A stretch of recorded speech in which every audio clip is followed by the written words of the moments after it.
وَإِذْ أَخَذْنَا مِيثَاقَ بَنِي إِسْرَائِيلَ لَا تَعْبُدُونَ إِلَّا اللَّهَ وَبِالْوَالِدَيْنِ إِحْسَانًا وَذِي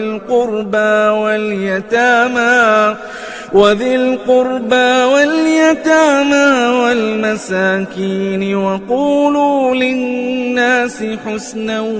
وَأَقِيمُوا الصَّلَاةَ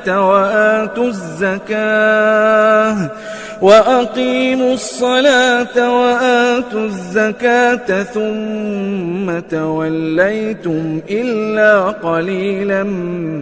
مِّنكُمْ وَأَنتُم मुअरिदून। और जब हमने बनी इसराइल से अहद लिया कि खुदा के सिवा किसी की इबादत न करना और माँ बाप और रिश्तेदारों और यतीमों और मोहताजों के साथ भलाई करते रहना और लोगों से अच्छी बातें कहना और नमाज पढ़ते और ज़कात देते रहना, तो चंद शख्सों के सिवा तुम सब उस अहद से मुंह फेर कर फिर बैठे।